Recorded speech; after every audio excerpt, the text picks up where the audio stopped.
안녕하십니까, 임규명입니다.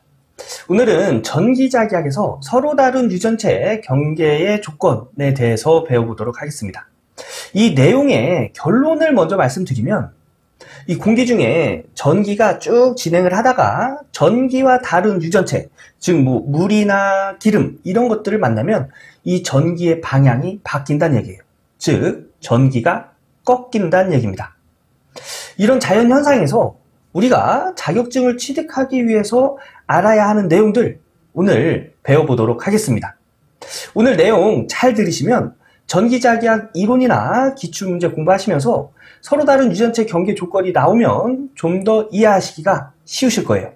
오늘 영상 끝까지 봐주세요. 우선 제가 좀 전에 말씀드린 전기가 꺾이는 이런 현상과 비슷한 현상을 눈으로 확인할 수 있는 실험 한 가지 해보도록 하겠습니다. 통에 담긴 물과 나무 막대를 준비했습니다. 이 나무 막대를 이 물 속에다 한번 쑥 집어넣어 볼게요. 이렇게 쑥 집어넣으면 실제로 나무 막대는 휘지 않았지만 우리가 보는 나무 막대는 어떻게 보이죠? 이렇게 휘어져 보이죠? 이렇게 보이는 이유는 빛이 굴절되기 때문에 우리 눈에 보이는 나무 막대는 휘어 보인다. 학교 다닐 때 배웠죠? 전기도 이런 똑같은 현상이 일어납니다. 물에 전기력선, 즉 전기의 힘을 가지고 있는 어떤 선을 물속을 통과시키면 이 물속에서는 이 전기력선이 이렇게 굴절, 휘게 됩니다. 이 현상에서 우리가 전기 자격증을 취득하기 위해서 배워야 되는 내용들 지금부터 하나씩 배워볼게요. 좀 전에 제가 그림으로 보여드렸듯이 전기는 내가 진행하고 있는 유전체와 다른 유전체를 만나면 굴절을 합니다. 이런 현상을 일어나게 하는 조건들이 있습니다. 우리가 배워야 하는 조건 세 가지가 있는데요. 그 중에 첫 번째 조건, 전개의 세기 E는, 여기서 얘기하는 전개의 세기는 전개는 뭐냐면 전기력선이 존재하는 공간을 의미합니다. 이 공간에서 가지고 있는 힘을 전개의 세기라고 해요. 전개의 세기 E는 경계면과 평행하면 서로 같다. 이 뜻이 어떤 뜻이냐면 어떤 판을 두고 이쪽 방향으로 전개를 가합니다. 그럼 전개는 이렇게 진행을 하겠죠. 이때 여기서의 전개의 세기와 물에서 지나는 전개의 세기의 크기는 서로 같다. 이것이 첫 번째 조건입니다. 이 조건을 식으로 나타내면 이렇게 나타내요. E1 sin 세타 1은 E2 sin 세타 2다.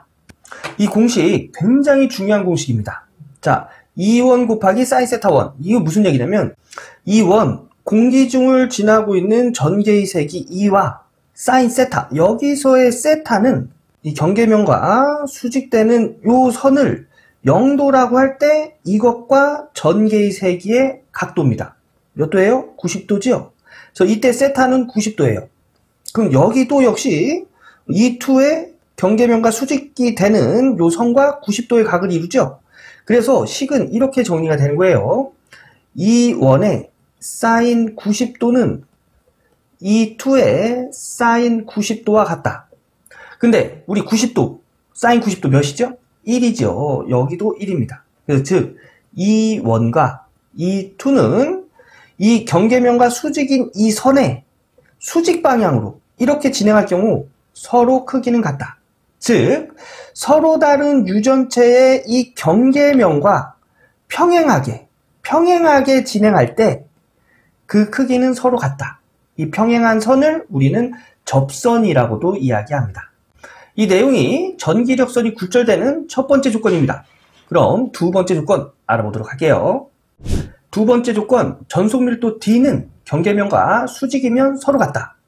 여기서 전속 밀도는 어떤 면적에서 전기력선이 얼만큼 지나가느냐, 그러니까 그 면적에서 전기력선이 많이 지나가면 전속 밀도가 높다고 하는 거고요. 전기력선이 적게 지나가면 전속 밀도가 낮다. 이렇게 이야기하는 건데 여기서 중요한 건 이런 내용이 중요한 게 아니라 전속 밀도 D가 경계면과 수직이면 서로 같다는 게 중요합니다.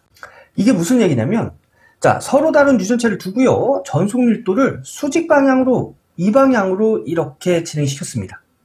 이때 이 D1과 D2의 크기는 같다는 얘기예요. 그러니까 전기력선의 밀도가 같다는 얘기입니다.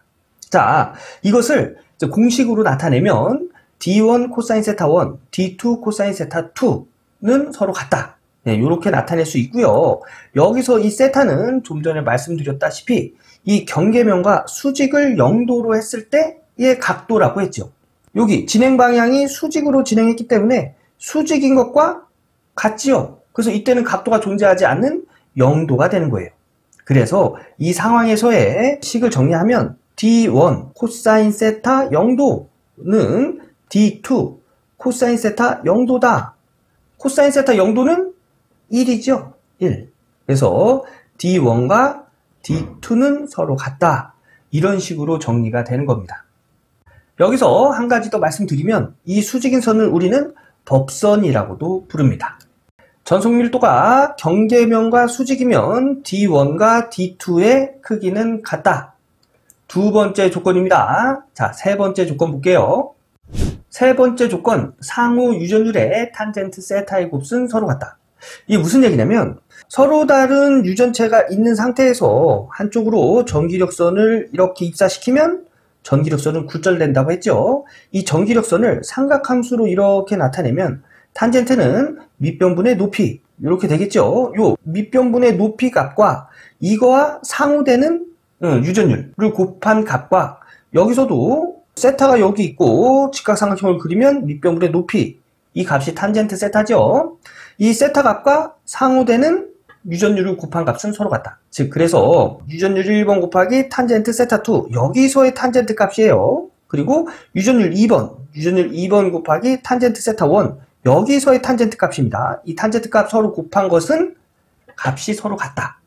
이것이 세 번째 조건이 되겠습니다. 지금까지 배운 경계면에서 전기력선이 굴절되는 조건 간단하게 정리해보면 전개의 세기 E는 경계면과 평행하면 서로 같다. 즉 전개의 세기가 접선 방향으로 진행하면 전개의 세기는 같다. 그리고 두 번째 조건 전속밀도 D는 경계면과 수직이면 서로 같다. 즉 전속밀도가 법선 방향으로 진행하면 D1과 D2는 같다. 그리고 세 번째 상호 유전율의 탄젠트 세타의 곱은 서로 같다.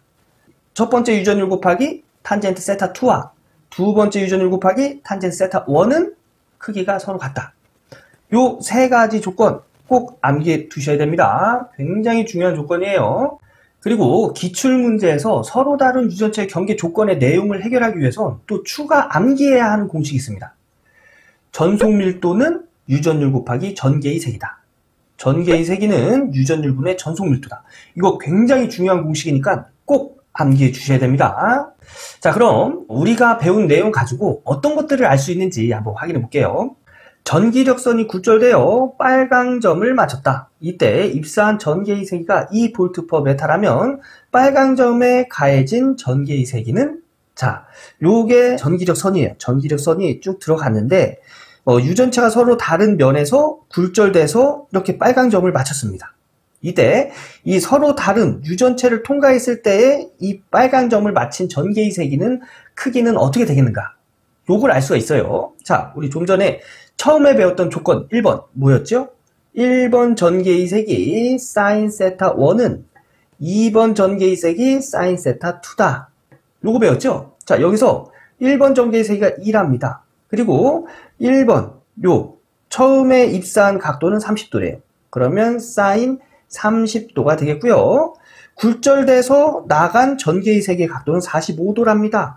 그러면 이 2에 사인 45도가 되겠죠. 요거 다시 정리하면 2 곱하기 사인 30도는 2분의 1이죠. 그리고 이 2 곱하기 사인 45도는 2분의 루트 2가 되겠습니다. 그래서 얘를 반대쪽으로 이항하면 분수는 이항되면 아래가 바뀌죠. 그래서 2 곱하기 2분의 1 곱하기 루트 2분의 2다. 얘랑 약분되고 2 곱하기 루트 2분의 1은 루트 2가 되겠죠.